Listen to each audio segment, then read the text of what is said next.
स्वागत है आप सभी का समसामयिक घटना चक्र के इस ऑनलाइन प्लेटफॉर्म पर। मैं मोहित आप सभी का स्वागत करता हूं आज अपने इस वीडियो में। और यहां पर देखा जाए ये वीडियो आपकी परीक्षा के लिए बहुत ही महत्वपूर्ण है। देखा जाए तो इस क्लास में हम लोग डेली जो न्यूज़पेपर बेस्ड करंट अफेयर होते हैं उन पर चर्चा करते हैं। और आज अपनी इस वीडियो में हम लोग चर्चा करेंगे 21 और 22 सितंबर 2025 के महत्वपूर्ण करंट अफेयर। देखा जाए तो ये क्लास आपकी यूपी पीसीएस और बीपीएससी परीक्षा के लिए बहुत महत्वपूर्ण होती है। यहाँ पर आपको प्रीलिम्स का फैक्ट्स और मेंस का डाटा मिल जाता है दोनों। साथ ही साथ Dainik Jagran, the Hindu, Indian Express, DD news, PIB, ANI की महत्वपूर्ण खबरें यहाँ पर समाहित की जाती है। इंपॉर्टेंट न्यूज जो आपकी परीक्षा के दृष्टिकोण से इंपॉर्टेंट है और खबरों में रही है, चर्चा में रही है, समाचार पत्रों में रहे हैं, जिनसे संबंधित सवाल आपके परीक्षा में पूछे जा सकते हैं, उन सभी पॉइंट्स को यहाँ पर देखा जाए तो मेंशन किया जाता है, बताया जाता है, समझाया जाता है और इसकी प्रैक्टिस भी कराई जाती है। ये वीडियो क्लास जो हमारी होती है प्रतिदिन शाम को 7:30 बजे आपको मिल जाती है। और साथ ही साथ देखा जाए इस वीडियो की क्लास पीपीटी, पीडीएफ, टेस्ट इत्यादि सारी चीजें आपको मिलती है। एक मासिक पैकेज के पैकेज अंतर्गत देखा जाए तो सितंबर महीने का पैकेज जो है वो आप ज्वाइन कर सकते हैं। सितंबर महीने का करंट अफेयर आप ज्वाइन कर सकते हैं। और इसमें होगा क्या कि इसमें जो हमारा मासिक पैकेज है उस मासिक पैकेज में आपको क्या क्या चीजें मिलती है आइए मैं आपको बता देता हूं। जो मासिक पैकेज है, इस मासिक पैकेज के अंतर्गत देखा जाए तो प्रतिदिन आपको 7:30 बजे शाम को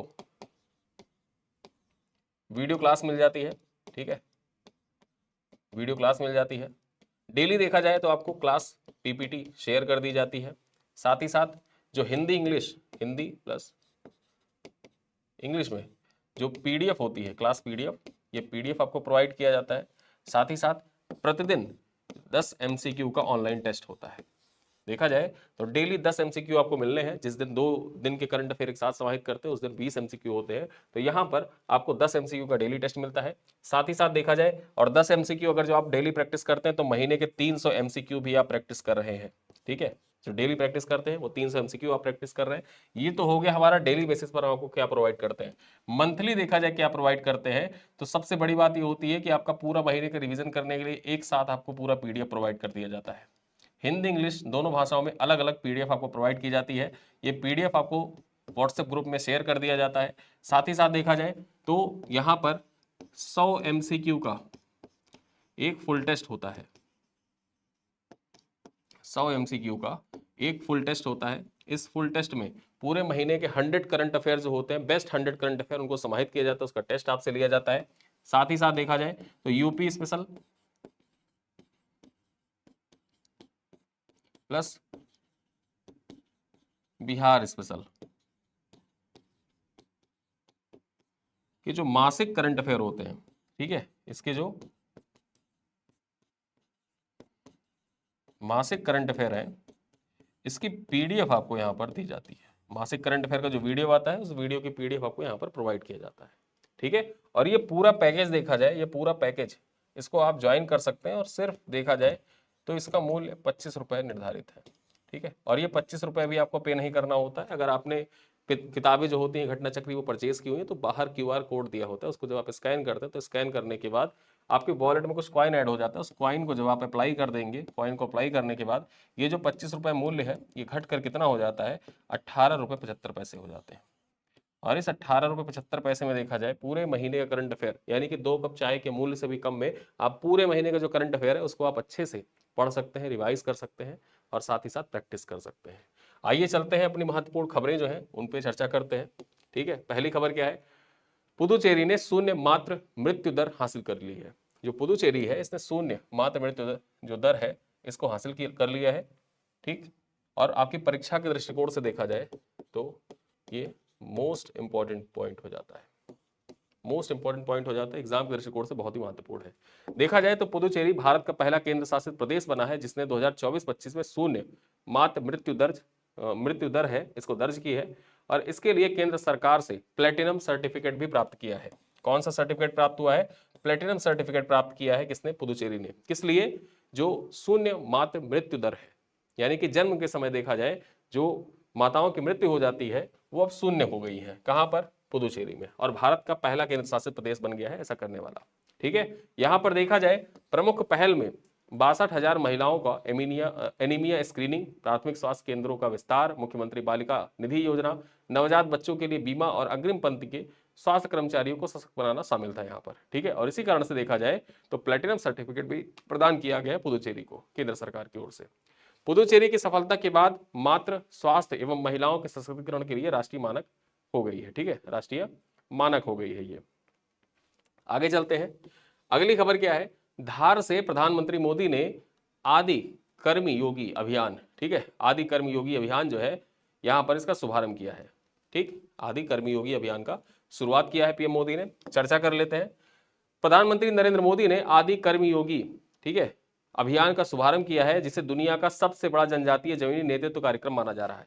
ठीक है, दुनिया का सबसे बड़ा जनजातीय जमीनी नेतृत्व कार्यक्रम माना जा रहा है आदि कर्मी योगी अभियान को। यहां पर देखा जाए, इस अभियान का उद्देश्य 30 राज्यों केंद्र शासित प्रदेशों के 1 लाख गांवों में रहने वाले 11 करोड़ आदिवासी नागरिकों को सशक्त बनाना है। यह अभियान उत्तरदायी शासन, अंतिम छोर तक सेवा वितरण और जमीनी स्तर पर नेतृत्व को बढ़ावा देने पर केंद्रित है। ठीक है, देखा जाए तो इसके अंतर्गत प्रत्येक आदिवासी गांव को आदि सेवा केंद्र की स्थापना, प्रत्येक आदिवासी गांव में आदि सेवा केंद्र की स्थापना, नेतृत्व प्रशिक्षण कार्यक्रम और आदि सेवा पर्व का आयोजन शामिल है, ताकि आदिवासी पहचान और भागीदारी को सुदृढ़ किया जा सके। यहां पर देखा जाए तो प्रधानमंत्री मोदी ने इसे आदिवासी गांवों के लिए विजन 2030 की दिशा में एक महत्वपूर्ण कदम बताया है, जिससे आदिवासी समाज भारत के विकसित यात्रा में सक्रिय भागीदारी बनेंगे। ठीक है, जो भारत की विकास की सक्रिय यात्रा है, इसमें सक्रिय भागीदार बनने का कार्य आदिवासियों के द्वारा किया जाएगा। और इसी वजह से देखा जाए तो प्रधानमंत्री मोदी ने धार से, ये धार कहां पड़ता है, मध्य प्रदेश में पड़ता है। ठीक है, और यहीं से आदि कर्मयोगी अभियान की शुरुआत की है। चलिए आगे चर्चा करते हैं, कतर ने क्या किया है। आईसीसी इंटरनेशनल क्रिमिनल कोर्ट है, यहां पर देखा जाए इजराइल के खिलाफ कानूनी कार्रवाई की मांग की है। ठीक, आईसीसी ने कतर ने आईसीसी में जो इजराइल के खिलाफ कानूनी कार्रवाई की मांग की है। चर्चा करते हैं, कतर जो अंतरराष्ट्रीय दंडालय, जो दंडालय है, अंतरराष्ट्रीय दंडालय इंटरनेशनल क्रिमिनल कोर्ट है, यहां पर पर्यवेक्षक देश है। इसने क्या किया है, आईसीसी अध्यक्ष न्यायाधीश तोमोको अकाने से मुलाकात की और दोहा में हमास नेताओं पर इजरायली हमले जो हुए थे उसके बाद कानूनी कदम उठाने के विकल्प की तलाश की है। यहां पर देखा जाए तो इस हमले में 5 हमास के सदस्य थे और एक कतारी सुरक्षा अधिकारी जो था उसकी मृत्यु हुई थी। हमास के सदस्य कतर में थे और साथ ही साथ देखा जाए जो कतर के सुरक्षा अधिकारी थे वो भी यहाँ पर एक मारे गए थे। ठीक है, इजराइल ने जो कतर था, कतर पर दोहा में अटैक किया था और दोहा वो सिटी है जिसने फीफा वर्ल्ड कप का भी आयोजन किया था, बहुत एडवांस सिटी है। और उस सिटी में जाके और उसके बाद क्या हुआ कि मिडिल ईस्ट में देखा जाए तो एक अस्थिरता सी आ गई है। उसके बाद आप देख रहे हैं कि सऊदी अरब है वो पाकिस्तान के साथ रक्षा सहयोग पर हस्ताक्षर कर रहा है, रणनीतिक साझेदारी कर रहा है और जैसा नाटो जैसा कॉन्सेप्ट वो भी अपना रहा है। बहुत से देश जो है मिडिल ईस्ट के वो पैनिक मोड में है इस टाइम पे। ठीक है, और इसी वजह से देखा जाए तो अब कतर के द्वारा आईसीसी के सामने प्रस्ताव रखा गया है कि वो इजराइल के खिलाफ कड़ी से कड़ा कदम उठाए।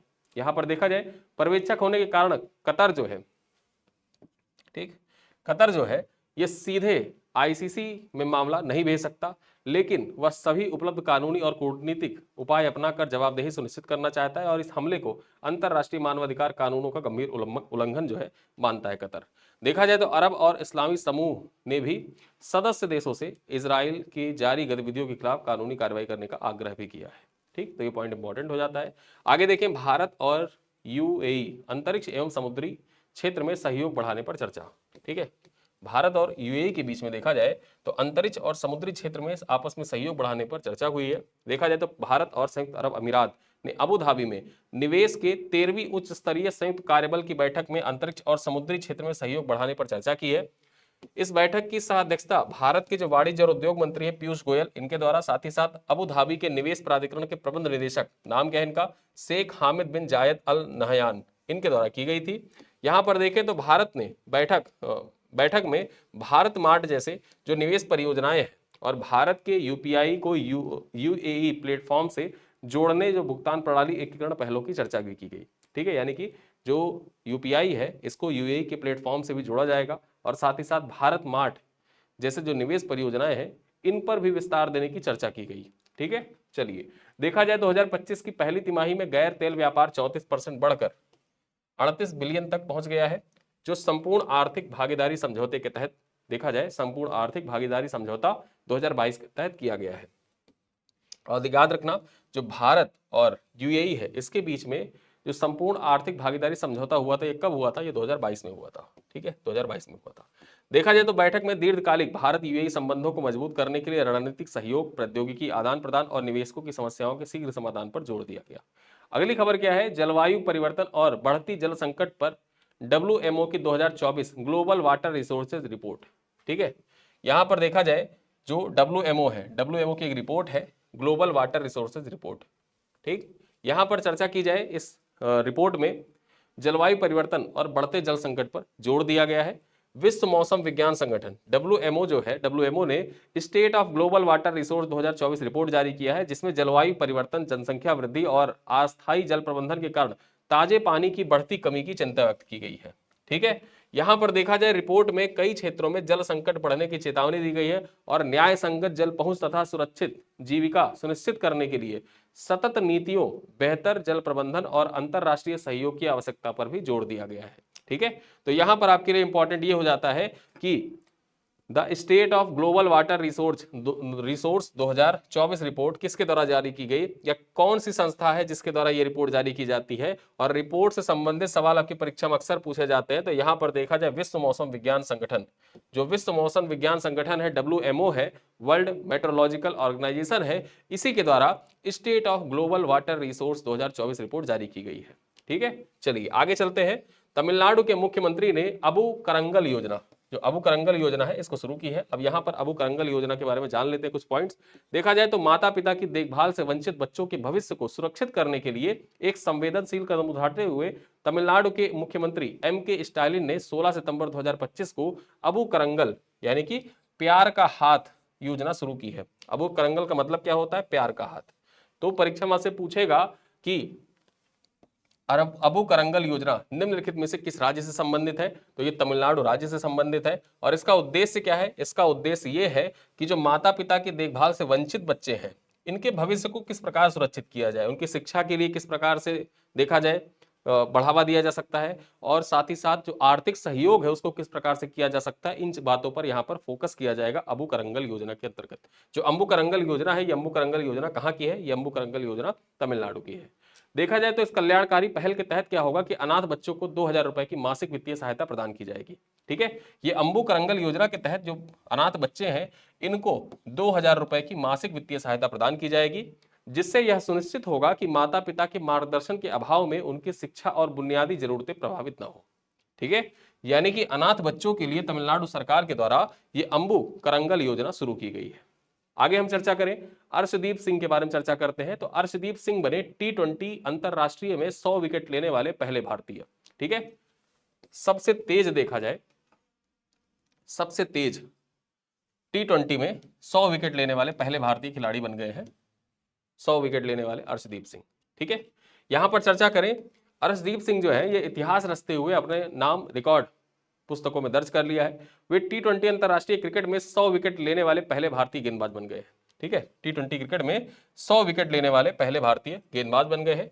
यहां पर देखा जाए यह उपलब्धि उन्होंने 2025 एशिया कप में ओमान के खिलाफ भारत के अंतिम ग्रुप मैच के दौरान हासिल की, जब उन्होंने विनायक शुक्ला का, ठीक है, ये विनायक शुक्ला कहाँ के खिलाड़ी हैं? ये ओमान के खिलाड़ी थे, इनको आउट किया और इन्हीं का विकेट जो था 100वां विकेट था। और 100वां विकेट जब इनका है विनायक शुक्ला का, तो इनका नाम आपके लिए याद रखने के लिए इंपॉर्टेंट हो जाता है कि अर्शदीप सिंह जो थे, अगर कथन करके सवाल आपसे पूछा तो यही पूछेगा कि सबसे तेज T20 में 100 विकेट लेने वाले पहले भारतीय खिलाड़ी कौन है? उनका नाम है अर्शदीप सिंह, और इन्होंने 100वां विकेट किसका लिया? विनय शुक्ला का लिया, विनायक शुक्ला का लिया। ठीक है, अब यहाँ विनायक शुक्ला की जगह विनय शुक्ला लिख दिया तो वहीं पर हो जाएगा उत्तर गलत। विनायक शुक्ला, यहाँ पर नाम क्या है? विनायक शुक्ला है, ना कि विनय शुक्ला है। ठीक है, तो चलिए आगे देखा जाए, उन्होंने यह मुकाम सिर्फ 64 मैचों में हासिल किया, जिससे वैश्विक स्तर पर सबसे तेज गेंदबाजों में शुमार हो गए।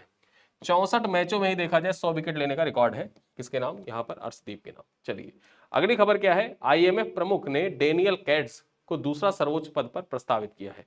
जो डेनियल कैट्स है, डेनियल कैट्स यहां पर देखा जाए IMF के सेकंड हाईएस्ट पोजीशन को होल्ड करेंगे, ऐसा प्रस्ताव रखा गया है।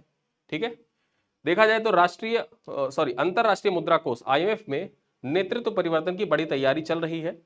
प्रबंध निदेशक क्रिस्टीना जॉर्जीवा ने अमेरिकी ट्रेजरी के वरिष्ठ अधिकारी डेनियल कैट्स को IMF के प्रथम उप प्रबंध निदेशक, फर्स्ट डिप्यूटी मैनेजिंग डायरेक्टर, यानी कि दूसरे सर्वोच्च पद पर नियुक्त करने का प्रस्ताव रखा है।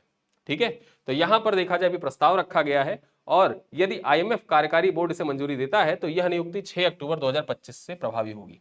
6 अक्टूबर 2025 से डेनियल कैट्स जो है ये IMF के प्रथम उप प्रबंध निदेशक बन जाएंगे। और ये प्रथम उप प्रबंध निदेशक बनेंगे, इसी वजह से देखा जाए इनका नाम इंपॉर्टेंट हो जाता है, डेनियल कैट्स। अभी वर्तमान में देखा जाए प्रबंध निदेशक कौन है? क्रिस्टीना जॉर्जिवा है। ठीक है, क्रिस्टीना जॉर्जिवा है प्रबंध निदेशक। और यहीं पर जो डेनियल कैट्स हैं ये कहाँ के हैं? ये अमेरिका के हैं, अमेरिका के ट्रेजरी के वरिष्ठ अधिकारी हैं डेनियल कैट्स। ये अगर जो IMF का कार्यकारी बोर्ड है वो मंजूरी दे देता है कि हाँ ठीक है डन, तो डेनियल कैट्स होंगे यहाँ पर प्रथम उप प्रबंध निदेशक IMF के। चलिए आगे देखते हैं। ऑस्कर 2026 की रेस में शामिल होम बाउंड, ये जो होम बाउंड है, होम बाउंड को आधिकारिक रूप से प्रविष्टि मिली है भारत की ओर से, भारत की फिल्म है, ऑस्कर 2026 की रेस में शामिल हो गई है होम बाउंड। चर्चा करते हैं यहाँ पर तो ईशान खट्टर, जानवी कपूर और विशाल जेठवा की होम बाउंड को ऑस्कर 2026 के लिए best international feature film category में भारत की ऑफिशियल एंट्री दी गई है। ठीक है, यानी कि भारत की ओर से ऑफिशियल एंट्री कौन सी फिल्म को दिया गया है? ये होम बाउंड फिल्म है। और यहां पर देखा जाए जो अभिनेता अभिनेत्री हैं वो कौन कौन है? ईशान खट्टर हैं, जानवी कपूर और विशाल जेठवा हैं। ठीक है, यहां पर देखा जाए टोटल 24 फिल्मों को पीछे छोड़ते हुए जो होम बाउंड है इसको ऑस्कर में एंट्री मिली हुई है। इसे करण जौहर और अदार पूनावाला ने प्रोड्यूस किया है। जो अदार पूनावाला और करण जौहर है उनके द्वारा इसको प्रोड्यूस किया गया है। साथ ही साथ देखा जाए नीरज घायवान इसके निर्देशन किया है। नीरज घायवान जो है उनके द्वारा इसका निर्देशन किया गया है। तो इस वजह से ये फिल्म आपकी परीक्षा के लिए इंपॉर्टेंट हो जाती है। Home bound film, Oscar official entry. यहां पर देखा जाए ये कौन सी कैटेगरी में? इंटरनेशनल फीचर फिल्म कैटेगरी में भारत की ऑफिशियल एंट्री है। ठीक है, चलो आगे चलते हैं। तमिलनाडु महिला स्वयं सहायता समूह सदस्यों के लिए पहचान पत्र जारी करने वाला पहला राज्य बना है। जो तमिलनाडु राज्य है इसने जो महिला स्वयं सहायता समूह के सदस्य हैं उनके लिए देखा जाए पहचान पत्र जारी किया है। और ऐसा करने वाला तमिलनाडु जो है ये भारत का पहला राज्य बन गया है। चर्चा करते हैं पॉइंट पर, तो तमिलनाडु ने जमीनी स्तर पर महिला सशक्तिकरण की दिशा में ऐतिहासिक कदम उठाते हुए महिला स्वयं सहायता समूह, ठीक है, महिला स्वयं सहायता समूह जो है इनके सदस्यों को पहचान पत्र जारी करने वाला भारत का पहला राज्य बन गया है। देखा जाए तो यह पहल उप मुख्यमंत्री उदयनिधि स्टालिन ने 16 सितंबर 2025 को सलेम जिले के करपुर में शुरू की थी। इस दौरान देखा जाए तो 3,500 करोड़ रुपए के ऋण जो सेल्फ हेल्प ग्रुप्स होते हैं उनको वितरित किए गए थे। ठीक है, 3,500 करोड़ रुपए के सेल्फ हेल्प ग्रुप्स को ऋण भी वितरित किया गया, साथ ही साथ पहचान पत्र भी वितरित किया गया जो महिला स्वयं सहायता समूह है उनके सदस्यों को। ठीक है, चलिए आगे चलते हैं। उत्तराखंड में एशियाई कैडेट कप 2025 का आयोजन। अब ये उत्तराखंड में हो रहा है एशियाई कैडेट कप 2025। ठीक है, इसका आयोजन कहां पर किया गया है? उत्तराखंड में किया गया, बेसिकली हल्द्वानी इसका आयोजन हुआ है। यहां पर देखा जाए उत्तराखंड ने भारतीय खेलों में ऐतिहासिक मोड़ बनाया जब एशियन कैडेट कप 2025 का आयोजन हल्द्वानी में किया गया, जिसका उद्घाटन समारोह में मुख्यमंत्री पुष्कर सिंह धामी ने 19 सितंबर 2025 की शिरकत की थी। ठीक है, देखा जाए तो यह tournament fencing association of India द्वारा इंदिरा गांधी अंतरराष्ट्रीय खेल स्टेडियम मानस खंडाल में आयोजित किया गया। ये जो फेंसिंग एसोसिएशन ऑफ इंडिया है इसी के द्वारा देखा जाए ये एशियाई कैडेट कप, आपने भवानी देवी का नाम सुना होगा, तलवारबाजी, एक पतली सी तलवार लिए होती है, फाइट करती हैं। ठीक है, और वही है एशियाई कैडेट कप। ठीक है, तो एशियाई कैडेट कप का आयोजन कहां पर? उत्तराखंड में किया गया, ये पॉइंट याद रखना। आगे देखें, विश्व गैंडा दिवस के बारे में चर्चा कर लेते हैं। विश्व गैंडा दिवस 2025 देखा जाए तो विश्व गैंडा दिवस हर साल 22 सितंबर को मनाया जाता है। डेट याद रखना, विश्व गैंडा दिवस कब मनाया जाता है? 22 सितंबर को मनाया जाता है। जो दिवस होते हैं, दिवस से संबंधित सवाल जब मैं आपको बताता हूं तो हमेशा एक पॉइंट कहता हूं कि आपको दिवस कौन से याद रखने होते हैं। आपको दिवस लगभग ऐसे याद रखने होते हैं जो या तो नए घोषित किए गए हैं, कोई नया दिवस जो घोषित किया गया उसको आपको याद रखना होता है, अन्यथा पर्यावरण से संबंधित जो महत्वपूर्ण दिवस होते हैं उनको आप याद रखें, या जो अंतरराष्ट्रीय कुछ दिवस हैं उनको आपको याद रखना होता है। वैसे आए दिन हर दिन कोई ना कोई दिवस मनाया ही जाता है, लेकिन आपको वहां पर डिसाइड करना होता है। परीक्षा में अक्सर देखा जाए तो कैसे दिवस पूछे जाते हैं? जो साइंस एंड टेक्नोलॉजी से रिलेटेड महत्वपूर्ण दिवस होते हैं वो अक्सर पूछे जाते हैं, या तो भारत के संदर्भ में कोई विशिष्ट दिवस है उसको पूछ लिया गया, या भारत सरकार के द्वारा घोषित कोई नया दिवस उसको पूछ लिया गया, या जो यूएन है उसके द्वारा घोषित कोई नया दिवस है उसको परीक्षा में पूछ लिया जाता है, या जानवरों से संबंधित या पर्यावरण से संबंधित जो महत्वपूर्ण दिवस होते हैं परीक्षा में वही पूछे जाते हैं। जितने भी आपके पीवाईक्यू में सवाल आए हुए हैं, आप अपना प्रीवियस ईयर क्वेश्चन पेपर खोल के देखिए, जितने सवाल आए हुए हैं सारे सवाल ऐसे ही आपसे पूछे गए हैं, या तो वे यूएन के द्वारा या भारत के द्वारा, या कोई पर्यावरणीय दिवस है, या जानवरों से रिलेटेड कोई दिवस है, गौरैया दिवस, पक्षी दिवस, डॉल्फिन दिवस, शेर दिवस, सीता दिवस, हाथी दिवस, गैंडा दिवस, फिर उसके बाद में नीलगिरी ताहर दिवस, ऐसे ही दिवस आपकी परीक्षाओं में पूछे जाते हैं। या पृथ्वी दिवस, ओजोन दिवस, ठीक है, फिर उसके बाद समुद्र दिवस, महासागर दिवस, पर्वत दिवस, ये सब पूछे जाते हैं। और जनसंख्या दिवस हो गया, महिला दिवस हो गया, बालिका दिवस हो गया, ये सारे दिवस आपके परीक्षा के लिए ऐसे इंपॉर्टेंट होते हैं। ठीक है, तो यहाँ पर जो विश्व गैंडा दिवस है 2025, ये कब मनाया जाता है, याद रखना 22 सितंबर को हर साल मनाया जाता है। यह दिन पशुओं को बचाने की दिशा में कार्य करने के अवसर प्रदान करता है, जो दशकों से शिकारियों का लक्ष्य रहा है। जो गैंडे हैं, ये गैंडे देखा जाए विलुप्ति के कगार पर है और गैंडों के संरक्षण से संबंधित है ये दिवस, विश्व गैंडा दिवस। ठीक है, यहाँ पर देखा जाए शक्ति के प्रतीक होने के बावजूद गैंडा आज अवैध शिकार, आवास के नुकसान और मानव वन्यजीव संघर्ष के गंभीर खतरों का सामना कर रहे हैं। देखा जाए तो यह दिवस दुनिया भर के सरकारों, गैर सरकारी संगठनों, समुदायों और गैंडों की सभी प्रजातियों के संरक्षण तथा उनके विलुप्त होने से बचाने के प्रयासों का एकजुटता प्रदान करता है। ठीक है, और इसी वजह से जो विश्व गैंडा दिवस है वो इंपॉर्टेंट हो जाता है। हर साल 22 सितंबर के दिन विश्व गैंडा दिवस मनाया जाता है। अगली खबर क्या है, विश्व अल्जाइमर दिवस 2025। अब ये जो वर्ल्ड अल्जाइमर डे है इसके बारे में चर्चा करते हैं। हर साल जो 21 सितंबर का दिन होता है, हर साल 21 सितंबर के दिन को देखा जाए विश्व अल्जाइमर दिवस के रूप में मनाया जाता है। यहां पर चर्चा करें तो यह एक वैश्विक जागरूकता अभियान है जिसका उद्देश्य अल्जाइमर रोग और अन्य डिमेंशिया के बारे में जानकारी फैलाना है। ठीक है, देखा जाए तो देखभाल और शोध को बढ़ावा देना, यह विश्व अल्जाइमर दिवस का मुख्य उद्देश्य होता है। चर्चा करें तो यह दिवस विश्व अल्जाइमर माह का हिस्सा है, यानी कि सितंबर महीना जो होता है इसको विश्व अल्जाइमर माह के रूप में सेलिब्रेट किया जाता है। हर साल जो सितंबर का महीना होता है इसको विश्व अल्जाइमर माह के रूप में सेलिब्रेट किया जाता है, जो पूरे महीने मनाया जाता है। और 2025 के लिए देखें तो विश्व अल्जाइमर दिवस का थीम क्या है, विश्व अल्जाइमर दिवस का थीम है अल्जाइमर के बारे में पूछें, डिमेंशिया के बारे में पूछें। Ask about Alzheimer, ask about dementia. ठीक है, ये तय की गई है, ये विश्व अल्जाइमर दिवस का थीम है। ठीक है, तो ये पॉइंट आपको याद रखना होगा, ask about Alzheimer, ask about dementia. ठीक है, ये थीम है विश्व अल्जाइमर दिवस का। आगे देखिए अंतरराष्ट्रीय शांति दिवस के बारे में चर्चा कर लेते हैं, इंटरनेशनल डे ऑफ पीस चर्चा करें यहाँ पर। तो अंतरराष्ट्रीय शांति दिवस, जिसे विश्व शांति दिवस भी कहा जाता है, हर साल 21 अक्टूबर को पूरी दुनिया में मनाया जाता है। ठीक है, 21 अक्टूबर को विश्व शांति दिवस मनाया जाता है। यहां पर देखा जाए संयुक्त राष्ट्र ने इस दिन की स्थापना इसलिए की थी ताकि अहिंसा, एकता और सद्भावना के महत्व को रेखांकित किया जा सके और सतत समाज के निर्माण के भविष्य में प्रयास किया जा सके। ठीक है, यहां पर चर्चा करें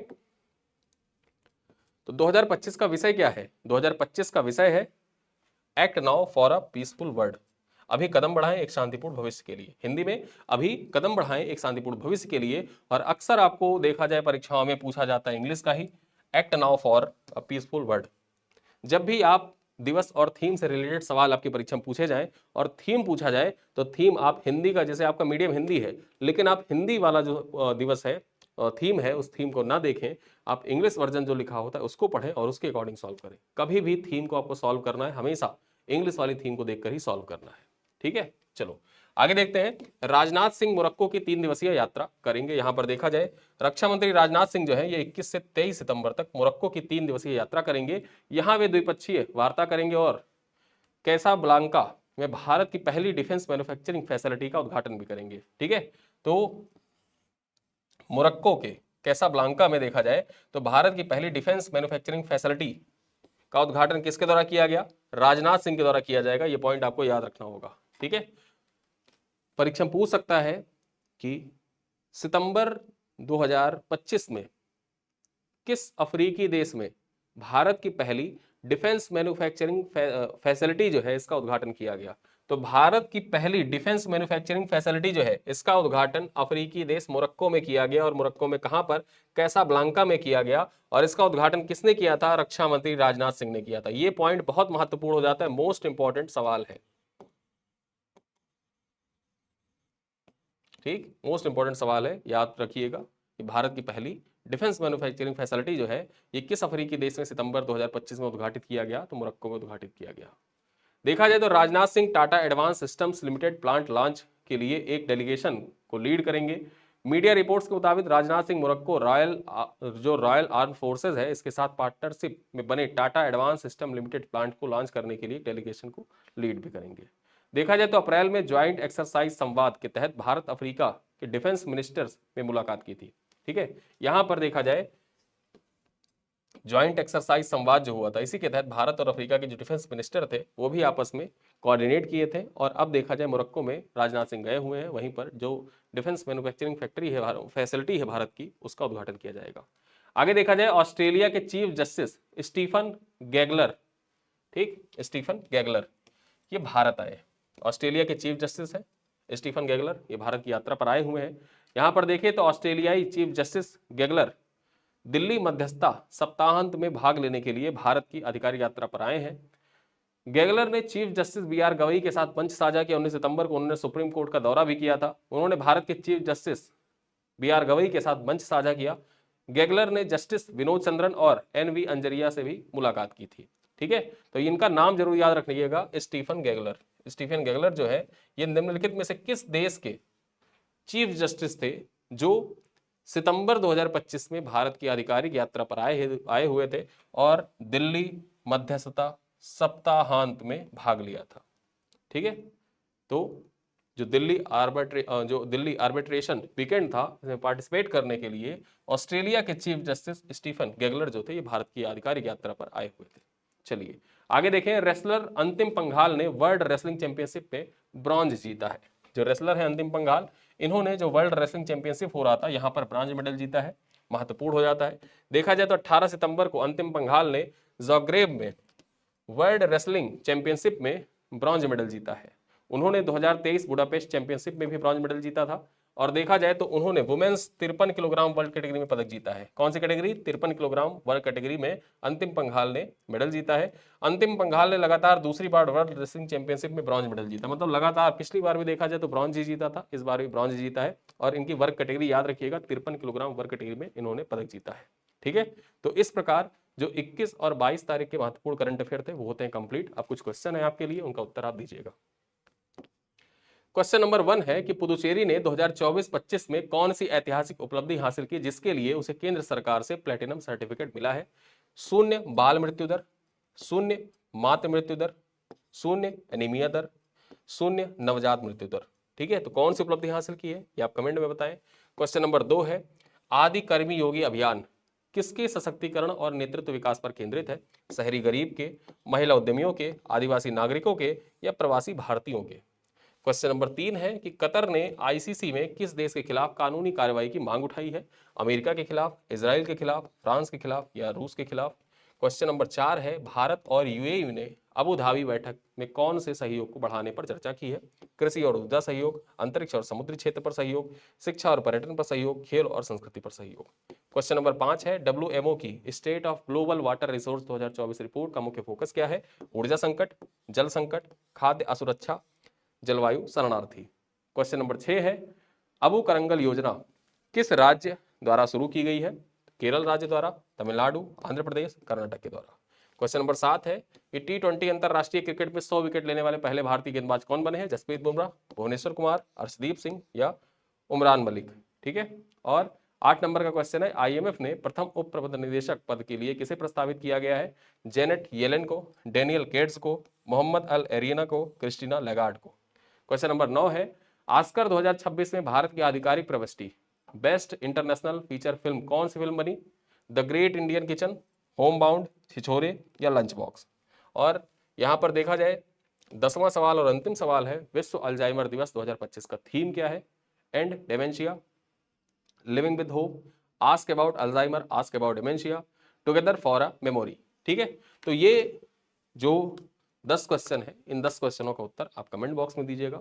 वीडियो कैसा लगा आप कमेंट बॉक्स में बता सकते हैं। आपका कोई फीडबैक हो तो कमेंट बॉक्स में जरूर लिखा करें। वीडियो पसंद आया करे तो अपने दोस्तों के साथ साझा किया करें। और अगर आप ऐप पर ये वीडियो देख रहे हैं तो टेस्ट को जरूर अटेम्प्ट किया करें। साथ ही साथ बगल में पीपीटी लगी है, उस पीपीटी को आप रिवाइज करते चलें।